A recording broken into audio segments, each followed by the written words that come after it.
You're standing on the edge of a truth so dark it was buried beneath stone and silence. In 1862, in the shadowed forests of upstate New York, 143 unmarked graves were found under an abandoned church's floorboards. Each skeleton bore marks of torture, fractured bones, healed only to be broken again, carvings etched into the marrow. These weren't random acts of cruelty. They were deliberate, systematic, part of a ritual so sinister it defies comprehension. The Church of the Pure Spirit, led by the Ravencroft brothers, Ezra, Silas, and Caleb, promised salvation through suffering, but what they delivered was something else entirely. I've uncovered sealed federal records, hidden for over 160 years, that reveal their secrets. This is no mere story. It's a descent into forbidden history, a truth so dangerous it was meant to stay buried. You're about to learn what they didn't want you to know. Are you ready to face it? The Ravencroft brothers arrived in Ravenwood, a small settlement 40 miles north of Albany, in 1825. It was a time of spiritual chaos, the Second Great Awakening, when America burned with religious fervor. The region, called the Burned-Over District, was a crucible for new faiths, where charismatic preachers could sway thousands. Into this volatile mix came three men with a vision so compelling it drew hundreds to their dark stone church. Elder Ezra, with eyes that pierced your soul, Deacon Silas, the scholar whose ink-stained hands penned their doctrine, and Prophet Caleb, whose whispered words carried an unnatural power. They built a sanctuary without windows, lit only by flickering lanterns, a place where light itself seemed afraid to linger. Their message was simple yet seductive. Suffering purifies. Salvation, they preached, comes through pain. In a world of uncertainty, their certainty was magnetic. The desperate, the broken, the wealthy seeking meaning, they all flocked to the Church of the Pure Spirit. But what began as fervent sermons soon twisted into something far darker. The brothers weren't just preaching, they were engineering a system of control, one that would bind their followers' minds, bodies, and souls. This is the story of how they turned faith into a weapon and a small town into a graveyard. Step closer and I'll show you the truth they died to hide. You're already deeper than most will ever dare to go. The Ravencroft brothers didn't just stumble into Ravenwood. They chose it, a quiet town of 300 souls, nestled in the shadow of New York's hills, far from prying eyes.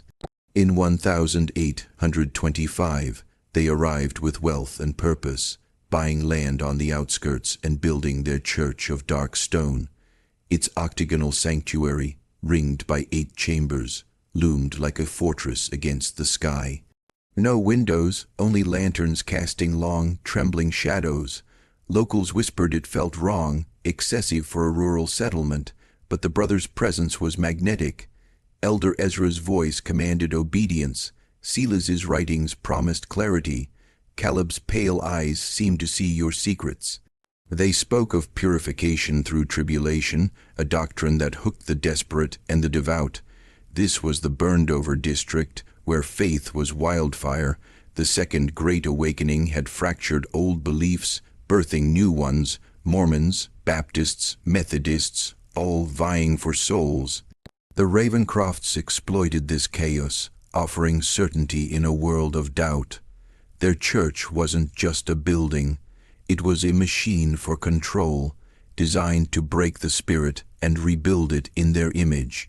They preached that sin lived in the flesh, and only pain could burn it away. Biblical verses were twisted, Christ's suffering, the fire of refinement, into a gospel of torment. Their early sermons drew crowds, curious and skeptical, but soon the curious became converts. Margaret Wilkins, a widow broken by loss, was among the first. Ezra saw my thoughts. She wrote, told me my pain had purpose. Her words, found in journals later seized, reveal how the brothers preyed on vulnerability. The poor, the guilty, the rich seeking transcendence, they all came. The Ravencrofts were selective, requiring a discernment interview with Caleb, who judged your worthiness with those unsettling eyes. By 1827, nearly 100 followers lived in the church's orbit, some giving up homes, savings, lives. The brothers called it shedding worldly attachments. In truth, it was surrender. They weren't building a congregation. They were forging a cult, step by calculated step. You're seeing it now, their plan unfolding, but this is only the surface. The real darkness lies beneath, in chambers where no light was allowed to reach. Dare to follow me there. You're standing at the threshold of a truth most would flee from. The Ravencroft brothers didn't just build a church, they crafted a labyrinth of control, both physical and psychological. By 1827, their Church of the Pure Spirit was no longer a curiosity, but a force, pulling Ravenwood's most vulnerable into its shadow. The brothers' doctrine of purification through suffering wasn't just preached, it was enforced. Their early rituals seemed innocent enough: prolonged fasts, all-night prayer vigils, immersions in ice, cold water to drown the sinful self. But these were no mere spiritual exercises. They were conditioning, a slow boil designed to desensitize followers to pain, to make the extreme feel holy. The brothers knew exactly what they were doing, breaking minds to rebuild them in their image. The congregation, now nearly 100 strong, was divided. The outer circle attended sermons, donated money, and felt the thrill of belonging. But the inner circle, the vessels of the Spirit, faced darker demands. These were the chosen, men and women who'd proven their devotion through Caleb's eerie discernment interviews. They lived on the church compound, cut off from the outside, their lives consumed by rituals that grew harsher by the month. Federal records, hidden for over a century, describe followers giving up property, savings, even their names, all to prove their purity. The Ravencrofts called it elevation. It was enslavement. Margaret Wilkins, the widow, wrote of her first ritual. The cold water burned, but Caleb's voice made it feel like salvation. Her words reveal the brothers' genius. They weaponized hope. To the broken, they offered purpose. To the guilty, redemption. To the wealthy, a secret only the elite could grasp. But beneath the church, in chambers carved from the earth, their true work began. By 1829, construction started on a network of tunnels and rooms hidden from Ravenwood's eyes. These weren't cellars, they were catacombs built by the most loyal vessels, sworn to silence. What happened down there wasn't worship, it was preparation for something far worse. The brothers had spent years tightening their grip, and now they were ready to cross a line no one could return from. You're seeing the trap close. Do you dare step into the dark with me, where the real horrors begin? You've crossed into forbidden territory now, where the light of reason fades and the Ravencroft brothers' true intentions emerge. By 1829, their Church of the Pure Spirit had become a machine of absolute control, its followers conditioned to see suffering as salvation. The catacombs beneath the church, built in secret by loyal vessels, were no mere cellars. They were a testament to the brothers' ambition. 7 chambers, each with a purpose, stretched deep into the earth. The chamber of preparation, where initiates were isolated, starved, and broken. The chamber of trials, where pain was sculpted into ritual. The chamber of ascension, where life was extinguished in the name of divinity. And the chamber of saints, where bodies were kept, not buried, as relics of a twisted faith. On December 21, 1829, the winter solstice, the brothers revealed their darkest vision. Elder Ezra summoned every follower to the windowless sanctuary, lit by 12 candles arranged in a spiral. The air was thick with cold and dread. The spirit grows impatient, Ezra declared, his voice a blade cutting through the silence. Prophet Caleb, pale and trembling, claimed a divine vision had shown him the true path to salvation. 3 followers, Sarah Pembroke, Michael Collins, and Rebecca Winters, were chosen for the first ascension. They were led to a platform, bound to inverted crosses, and stripped in the freezing dark. The congregation watched, some weeping, others entranced, as the brothers began the 7 trials of purification. What followed was horror cloaked in reverence. Wet cloths suffocated them, mimicking drowning. Soil buried them alive, their breaths stifled. Heated metal seared their skin, leaving sacred patterns. Ice water submerged them until they collapsed. The final trials were too gruesome for most witnesses to recount. Thomas Hartford, a blacksmith who later fled, wrote, "Their screams became prayers, and we chanted with them." The Ravencrofts had turned pain into a sacrament, conditioning their flock to see torture as divine. By dawn, the 3 victims were dead, their bodies declared ascended, and placed in the chamber of saints. The brothers had crossed into murder, and their followers didn't recoil. They worshipped. You're seeing the abyss now, the moment faith became a weapon. Will you follow me deeper, where the shadows hide even worse? You're in deep now, past the point of turning back. The first ascension of 1829 wasn't just a ritual. It was the moment the Ravencroft brothers unveiled their true god, control through terror. Sarah Pembroke, Michael Collins, and Rebecca Winters, bound to inverted crosses, didn't just die. They were sacrificed to cement the brothers' power. Federal records, buried for generations, describe the scene, their bodies, broken by the 7 trials, convulsed as Prophet Caleb whispered words no one else could hear. Their eyes bulged, bloodshot, speaking in guttural tongues before collapsing into silence. Elder Ezra called it ascension, claiming their souls bypassed judgment for heaven. The congregation, conditioned to see suffering as sacred, didn't question it. They knelt before the corpses, now holy relics. In the chamber of saints, the catacombs beneath the Church of the Pure Spirit were no longer just a secret. They were a factory of death. By 1830, the brothers had perfected their facade. To Ravenwood, they were pious leaders, hosting charity events and inviting other preachers to speak. But behind closed doors, the vessels of the Spirit, those most loyal, faced rituals that grew more brutal. The brothers preached that the flesh was sin's vessel, and only through its destruction could the Spirit soar. Followers were isolated, starved, and tortured, each act framed as divine. Thomas Hartford, who fled after the first ascension, later testified, "I saw men and women beg for pain, believing it made them holy." The Ravencrofts had turned devotion into madness. The brothers' control was surgical. They targeted the desperate, widows like Margaret Wilkins, sinners seeking redemption, elites craving secret knowledge. Each was molded through Caleb's eerie interviews, his pale eyes stripping away resistance. By 1835, the catacombs had grown into a sprawling network, built by followers who believed their labor was worship. Chambers for preparation, trials, ascension, and preservation multiplied. Bodies weren't buried, they were displayed, a grotesque gallery of the ascended. The brothers' doctrine wasn't just theology.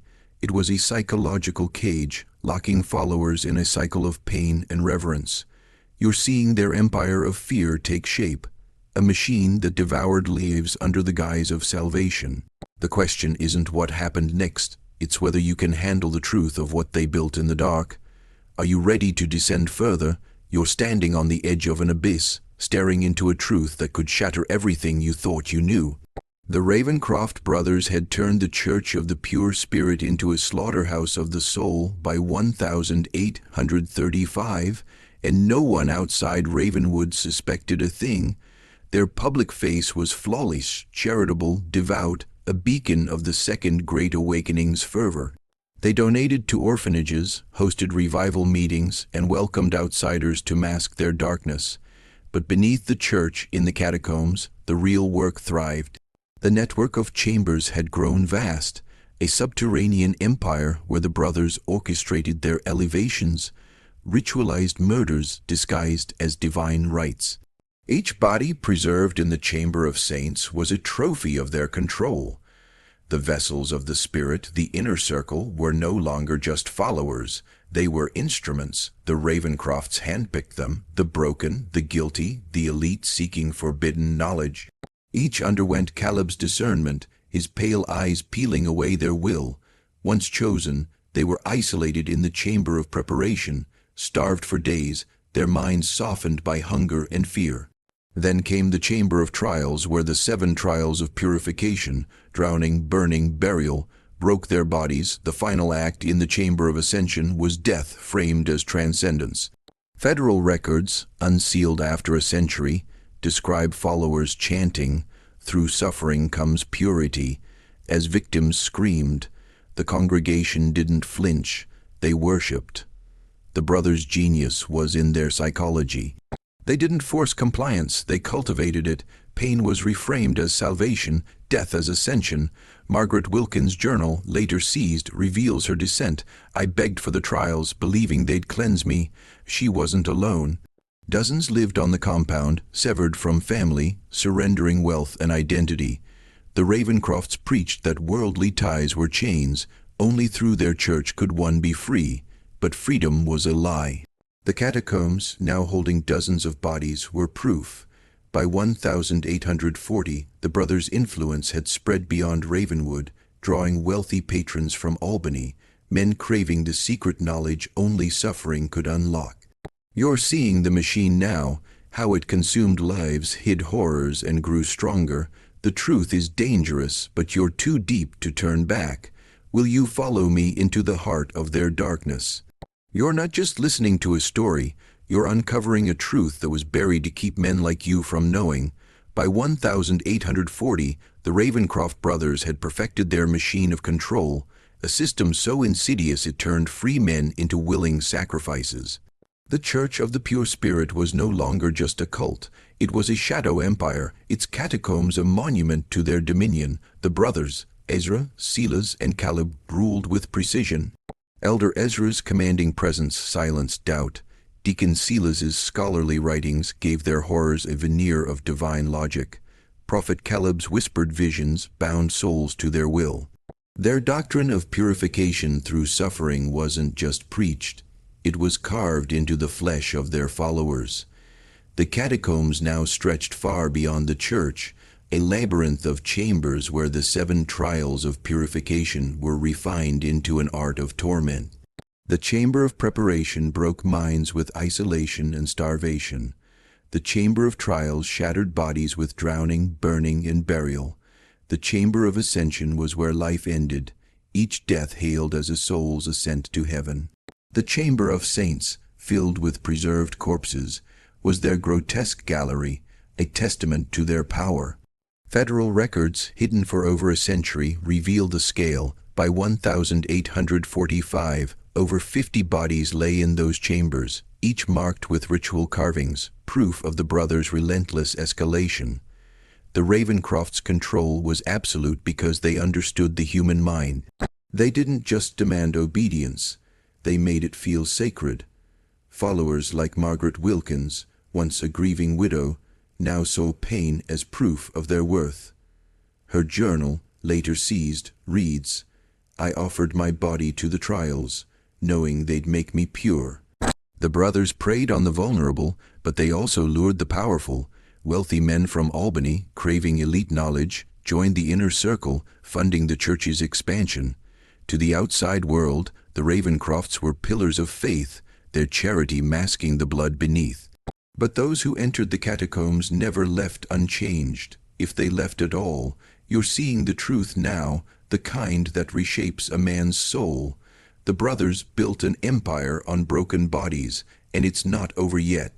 Dare to follow me deeper, where the shadows grow thicker. You've crossed a line now, into a truth so heavy it could crush the unprepared. The Ravencroft brothers didn't just control Ravenwood. They reshaped reality for their followers, turning pain into purpose and death into divinity. By 1845, the Church of the Pure Spirit was a fortress of fear, its catacombs a sprawling testament to their power. Over 50 bodies lay preserved in the chamber of saints, their bones carved with symbols no outsider could decipher. Federal records, locked away for generations, describe the brothers' rituals as systematic annihilation of the self, yet their followers saw it as salvation. This wasn't faith, it was a psychological prison built to trap men's souls. The brothers' genius lay in their precision. Elder Ezra, with his piercing gaze, preached that suffering was the only path to purity. Deacon Silas, ink-stained and methodical, wove their doctrine into texts that read like scripture but justified murder. Prophet Caleb, with his pale eyes and eerie whispers, convinced followers their torment was divine will. The 7 trials of purification, drowning, burning, burial, and worse, were no longer just rituals, they were a production line of death. Each victim, chosen through Caleb's chilling discernment, was broken in body and mind, their screams drowned by chants of, "Through suffering comes purity." The congregation didn't recoil, they revered. The Ravencroft's reach extended beyond Ravenwood. Wealthy elites from Albany, hungry for secret knowledge, poured money into the church, believing they were buying transcendence. These men, drawn by promises of power, became unwitting pawns, funding the catacombs' expansion.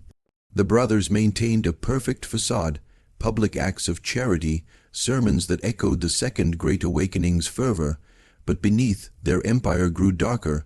The catacombs now held chambers for every stage of their horrors: preparation, trials, ascension, preservation. Followers like Margaret Wilkins, once seeking solace, now begged for the trials, their minds warped to see pain as proof of grace. Her final journal entry, found among seized documents, reads, "I am ready to ascend." She vanished soon after. You're seeing the machine now, a system that devoured lives while the world looked away. The truth is dangerous, but you're too deep to stop. Will you follow me into the heart of their darkness, where the real cost of their power is revealed? You're standing in the shadow of a truth that could burn away everything you thought was real. By 1845, the Ravencroft brothers had turned the Church of the Pure Spirit into a machine that didn't just kill, it erased the very idea of resistance. The catacombs beneath their dark stone church were a world unto themselves, a labyrinth where over 70 bodies now lay in the chamber of saints, their bones etched with cryptic symbols. Federal records, hidden for over a century, call it a systematic desecration of humanity. Yet to the followers, these were holy relics, proof of ascension. The brothers had crafted a reality where murder was worship, and their congregation was too broken to see the lie. Elder Ezra's voice could silence a room, his sermons framing pain as the only path to God. Deacon Silas's texts, written with scholarly precision, made torment sound logical, even necessary. Prophet Caleb, with his ghostly whispers, enrolled back eyes, convinced followers their suffering was divine vision. The 7 trials of purification, drowning, burning, burial, and unspeakable final acts, were now a sacred routine. In the chamber of preparation, victims were starved and isolated until their minds cracked. In the chamber of trials, their bodies were shattered. The chamber of ascension was where they died, their last breaths hailed as transcendence. The congregation chanted, "Through purity comes elevation," as blood stained the stone. The Ravencroft's control extended beyond Ravenwood's borders. Wealthy patrons from Albany, lured by promises of elite knowledge, funded the church's growth, unaware they were bankrolling a slaughterhouse. The brothers' public-face charity, piety, community, kept suspicion at bay. But in the catacombs, their true work flourished. Followers like Margaret Wilkins, once a grieving widow, were now shells, their journals describing a longing to ascend through pain. Her final entry, seized by authorities, read, "I am nothing but the trials now." She was gone by 1846. The brothers didn't just break bodies, they rewrote souls, making devotion synonymous with destruction. You're seeing the cost now, the lives erased to feed their empire. This knowledge is dangerous. It changes a man forever. Are you ready to follow me deeper, where the brothers' darkest secrets wait in the shadows? You're in the heart of the forbidden now, where the Ravencroft brothers' truth twists like a blade in the dark. By 1846, their Church of the Pure Spirit was no longer a church. It was a cult of annihilation, its catacombs a graveyard for over 80 souls. Federal records, sealed for generations, describe the scene. Bodies in the chamber of saints, preserved like trophies, their bones carved with symbols that defy translation. The brothers, Ezra, Silas, and Caleb, had built a system so perfect it turned men and women into willing victims. Their doctrine of purification through suffering wasn't just believed, it was lived, every scream a prayer, every death a sacrament. Elder Ezra's sermons were a hammer, pounding obedience into every heart. Deacon Silas's writings, dense with twisted theology, made murder sound like divine mathematics. Prophet Caleb's visions, delivered in whispers that chilled the air, convinced followers their pain was God's voice. The 7 trials of purification, drowning, burning, burial, and horrors too grim to name, were now a ritualized machine. In the chamber of preparation, victims were broken by hunger and darkness. In the chamber of trials, their bodies were tortured until they begged for more. The chamber of ascension was the end, where death was called salvation. The congregation, entranced, chanted, "Through suffering comes purity," as blood pooled on the stone. The Ravencroft's influence had spread like poison. Wealthy elites from Albany, chasing forbidden knowledge, poured gold into the church, blind to the catacombs' truth. The brothers' public acts, charity, sermons, revival meetings, kept Ravenwood's suspicions buried. But below ground their empire thrived. Followers like Thomas Hartford, who fled after the first ascension, later testified, "They made us love our chains." Those who stayed, like Margaret Wilkins, vanished into the trials, their journals ending in pleas for ascension. The catacombs, now a sprawling network, held chambers for every stage of destruction. The brothers didn't just kill, they erased identities, rewriting souls to crave their own demise. You're seeing the machine's full horror now, a truth that burns away illusions. This knowledge marks you, changes you. Will you follow me deeper, where the brothers' darkest plans unfold in the shadows? You're standing in a darkness so thick it feels alive. A truth the Ravencroft brothers buried to keep men like you blind. By 1846, their Church of the Pure Spirit was a machine of obliteration, its catacombs holding over 80 bodies, each a testament to their power. Federal records, locked away for a century, reveal the grim tally: men, women, even children, their bones etched with symbols that whispered of ancient, forbidden rites.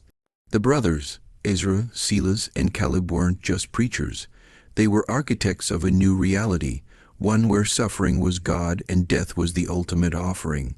Their followers didn't just accept this, they craved it, their minds rewired to see torment as transcendence. Elder Ezra's voice could bend wills, his sermons a call to embrace pain as divine. Deacon Silas's texts, written with cold precision, turned murder into a sacred equation.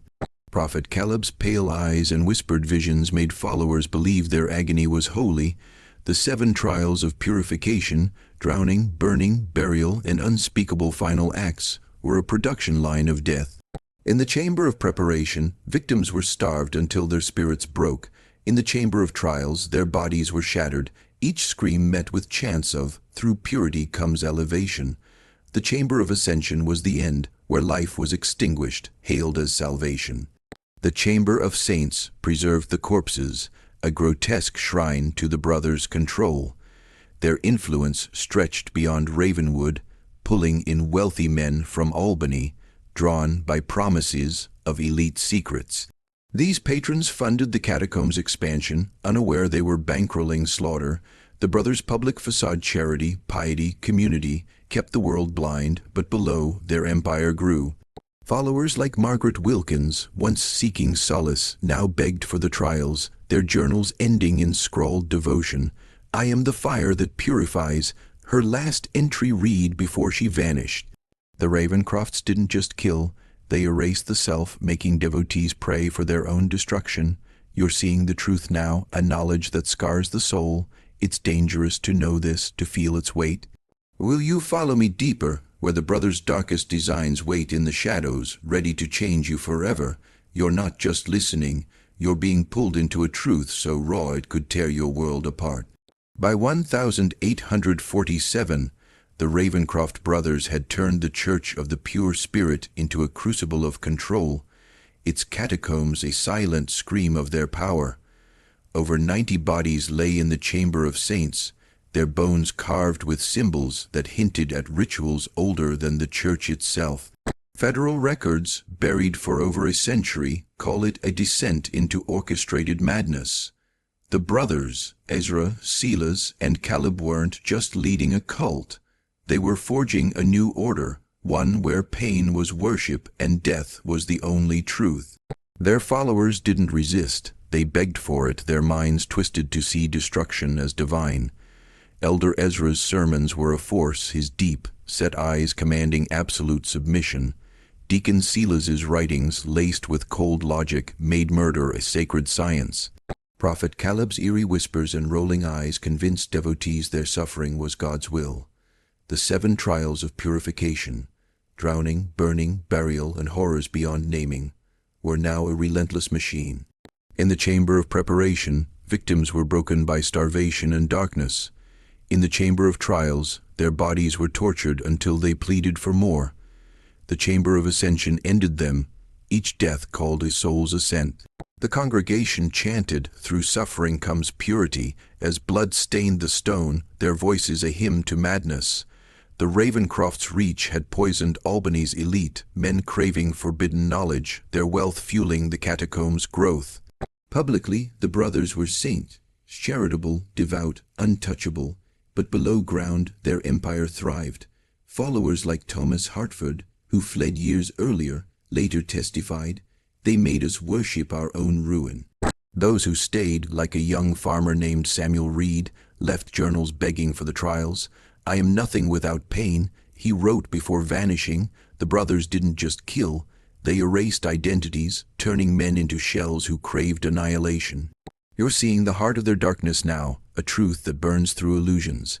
This knowledge isn't just dangerous, it's transformative, a weight you'll carry forever.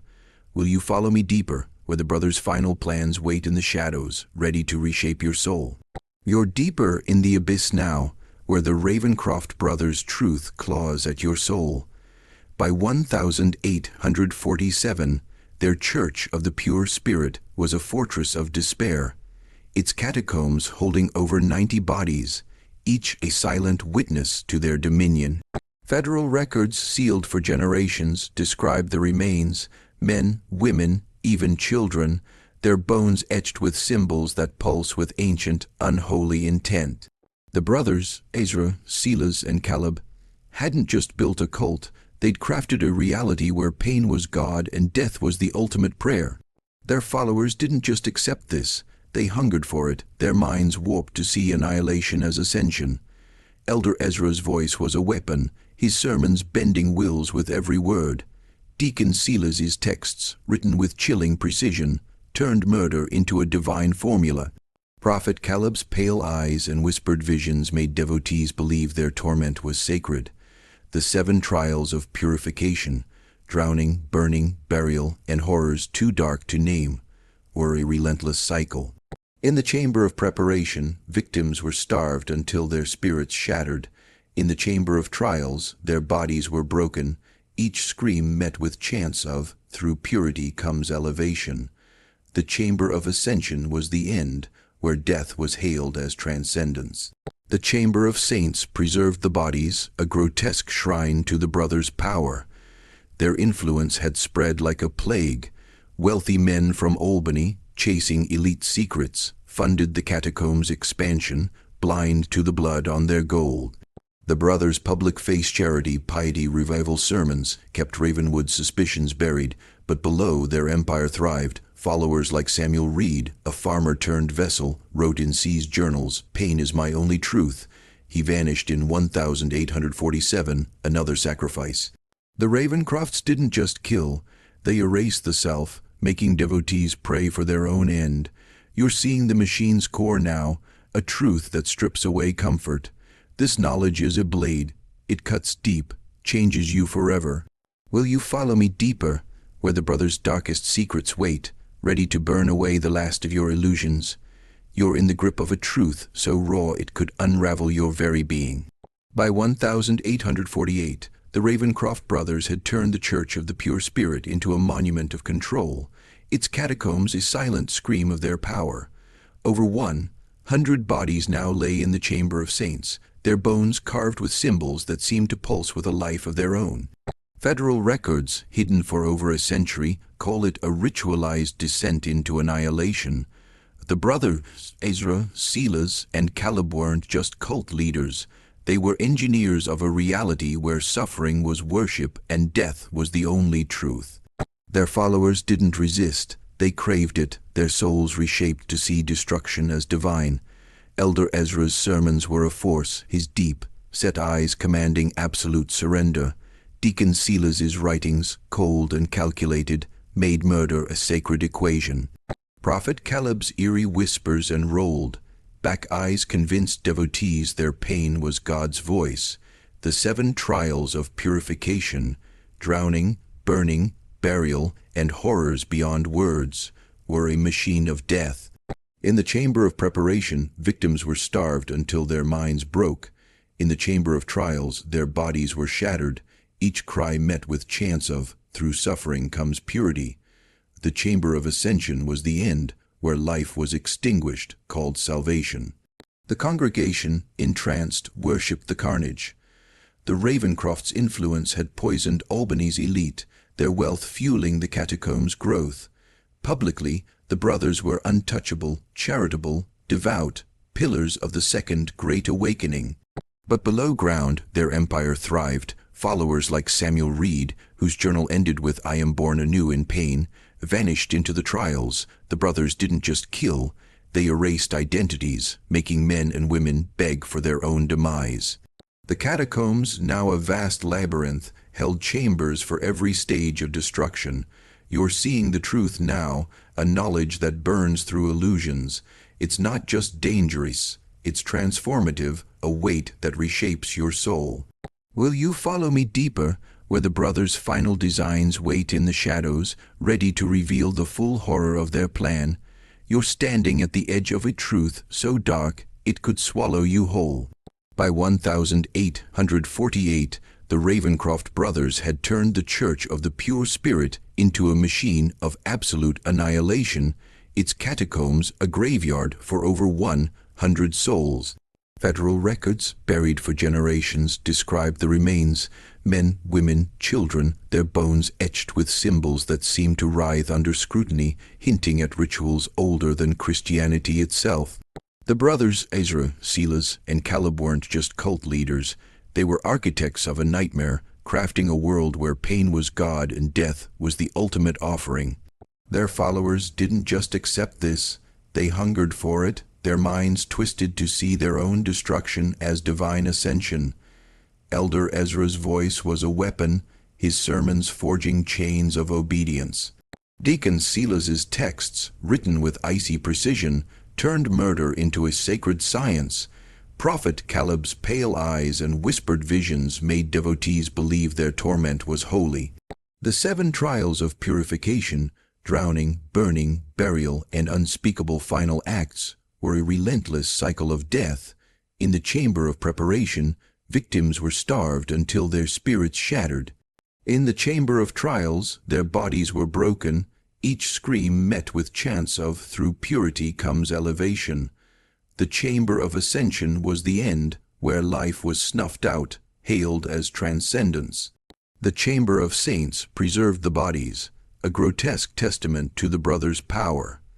Their influence had spread like a virus, drawing Albany's elite with promises of forbidden knowledge, their gold expanding the catacombs.